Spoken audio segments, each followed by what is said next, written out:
In the spring of 1887, a master stonemason named Heinrich Wolff was contracted to repair structural damage to the north transept of Cologne Cathedral in Germany. Cologne Cathedral had been under near-continuous construction, officially since 1248. Its completion in 1880 had been celebrated across Europe as the culmination of 6 centuries of medieval and modern craftsmanship, a triumph of Gothic architecture and German national will. Wolff had worked on stone for 31 years. He had restored portions of 3 other German churches. He knew how stone aged, how mortar cured, how centuries of weathering expressed themselves in the mineral record of a wall. 3 weeks into the repair work on the north transept, Wolff halted his crew.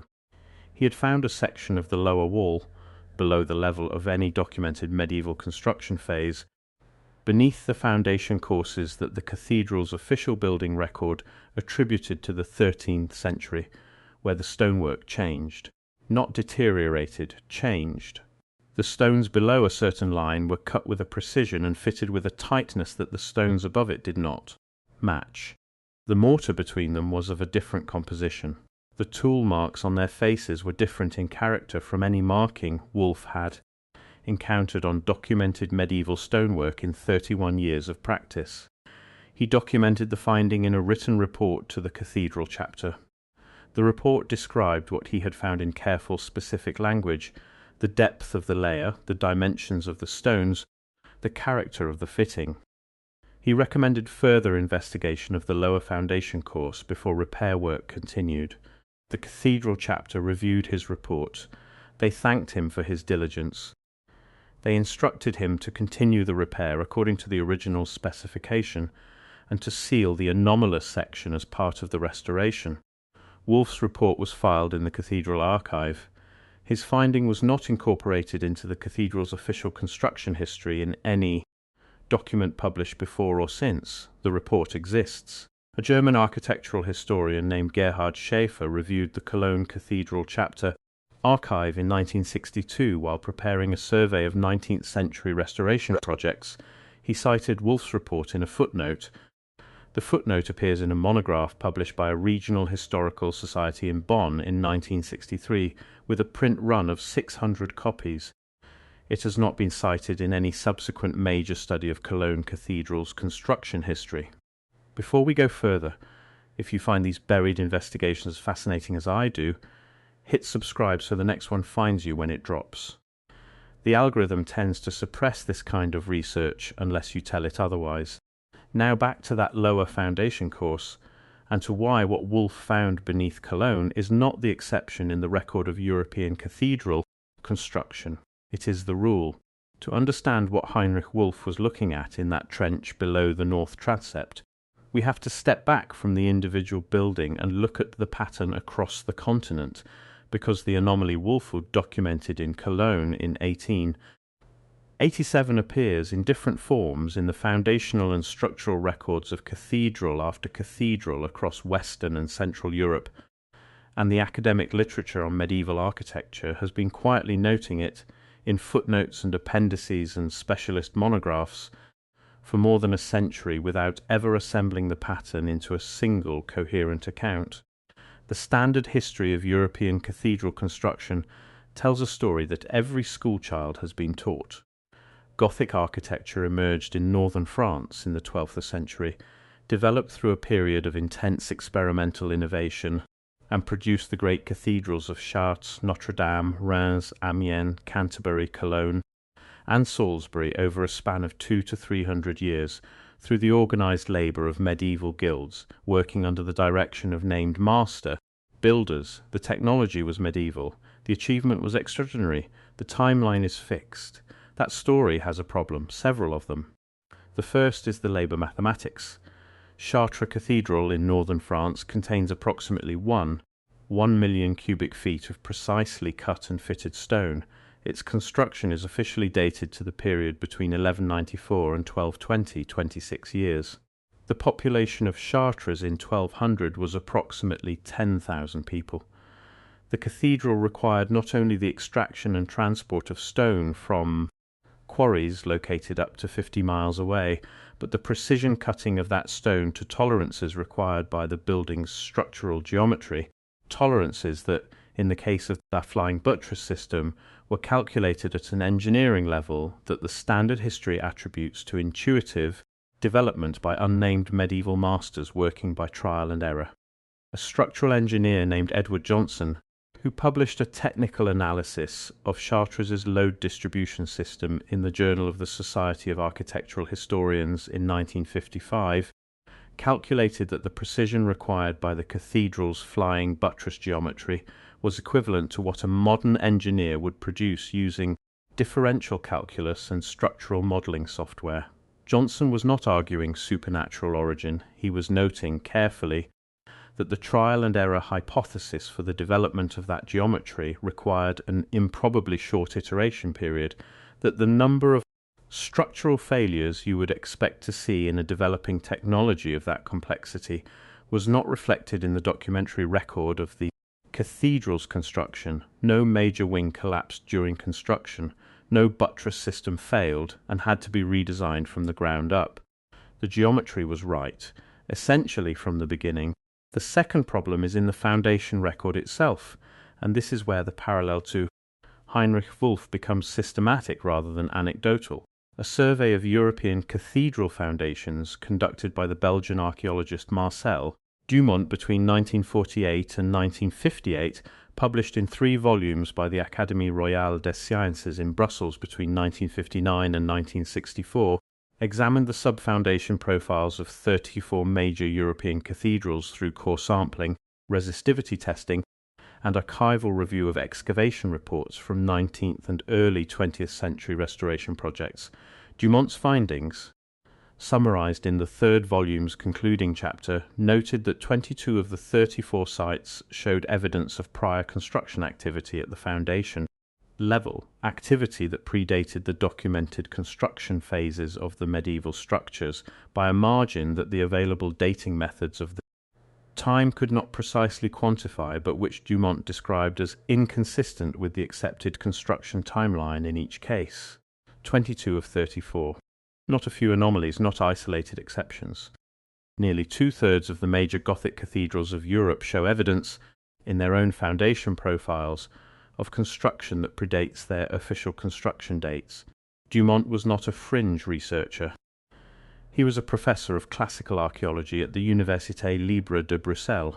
His 3-volume survey is available at major European research libraries.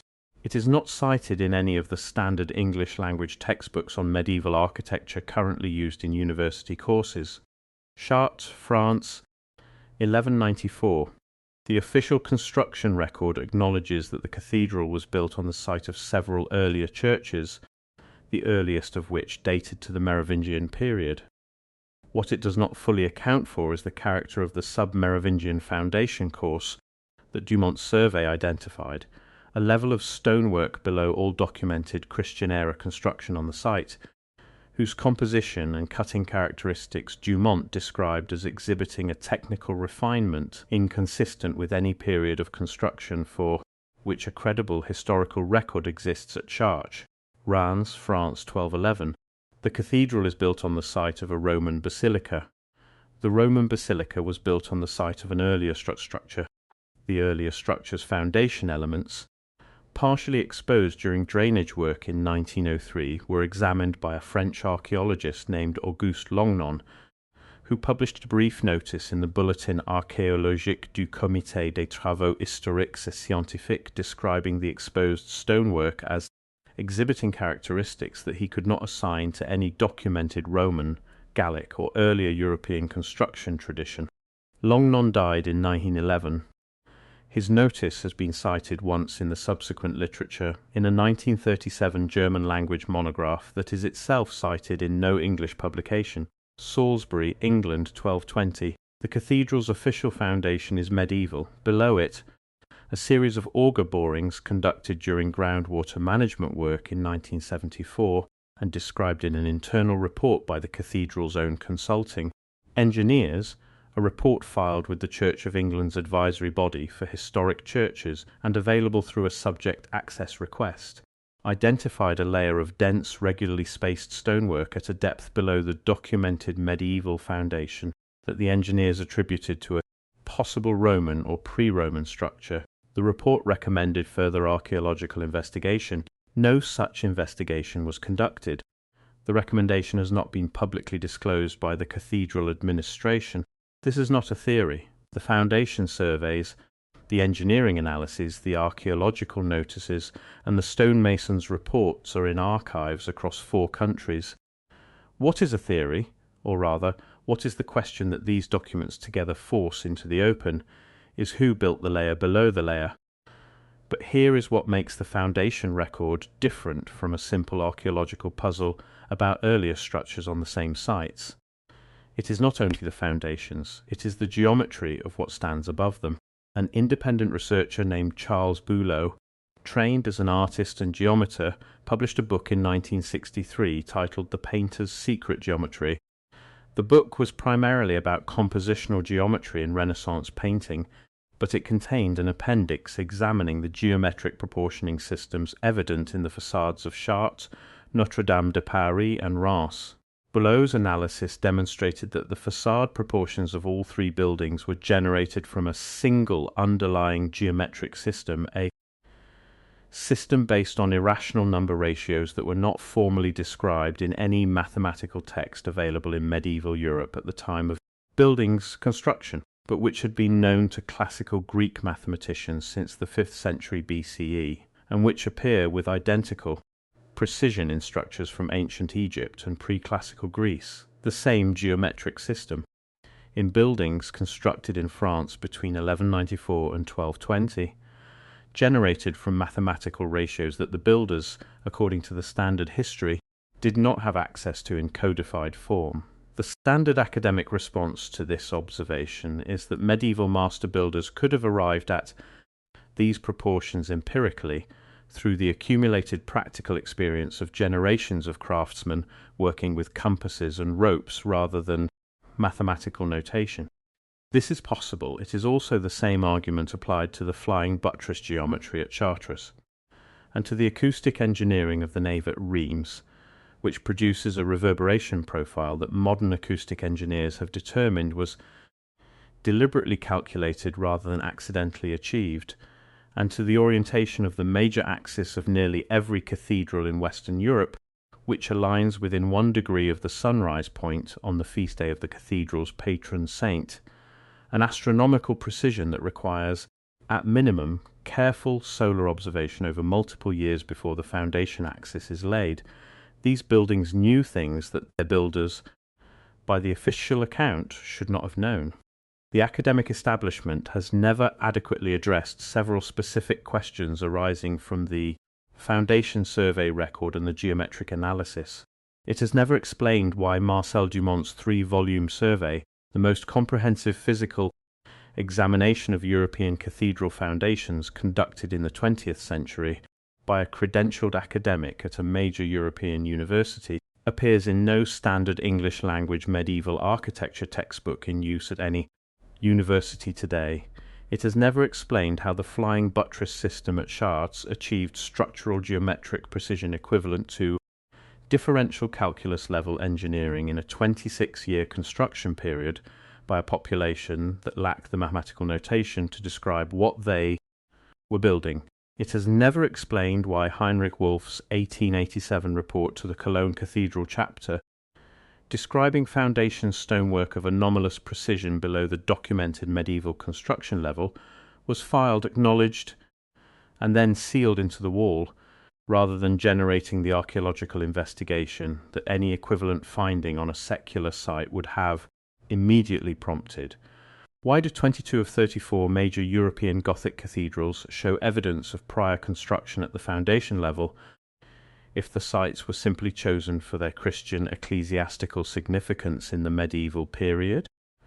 Why does the geometric proportioning system of 3 major French cathedrals match a mathematical system that was not available in medieval European texts, unless the builders were working from a tradition that predated the medieval period by centuries or millennia?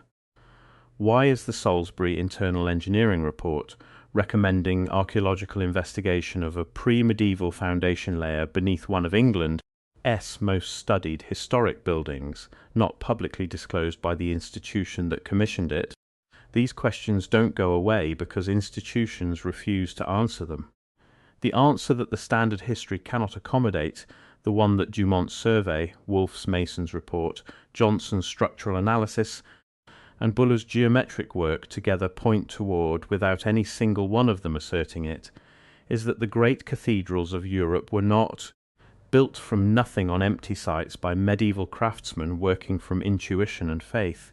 They were built on something, on foundations that preceded them, on geometries that were transmitted rather than discovered, on sites that had been identified, surveyed, and prepared by a prior civilization whose technical capabilities were at least equivalent to what the medieval world produced, and whose identity the official history of European architecture has never been structured to ask about. Cologne Cathedral still stands. Heinrich Wolff's sealed section is still inside its north transept wall, under the mortar he applied in 1887 on the cathedral chapter's instruction. If you visit the cathedral today and ask the guides about the foundation history, they will describe 632 years of documented construction from the laying of the first stone in 1248 to the completion of the spires in 1880. They will not mention the layer below the 13th century foundation course. They will not mention Wolff. And somewhere behind the mortar of the north transept wall, the stones that made a 31-year master stonemason stop his entire crew and write a report, stones cut with a precision and fitted with a tightness that the medieval record cannot account for, are still exactly where he found them. The official history tells us these buildings were built by faith, by guild labour, and by the intuitive genius of unnamed medieval masters working over centuries. What the foundation cores, the structural analyses, the geometric surveys, and the stonemasons' reports tell us is that what stands above the ground is only part of what these sites contain, and that the part below the ground, the part that was there before the medieval builders arrived, has been systematically sealed, unfunded, and unasked about for as long as the institutions that own these buildings have had the authority to decide what questions get asked about them. These stories survive because people refuse to stop asking. If this matters to you, subscribe and share it with someone who needs to hear it. History doesn't disappear when it's buried, it disappears when no one looks for it.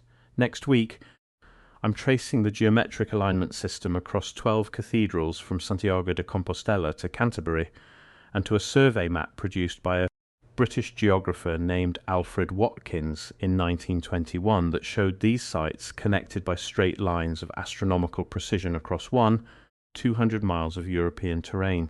Watkins called them ley lines. The Royal Geographical Society received his paper, reviewed it, and returned it without comment. The paper still exists. You won't want to miss it.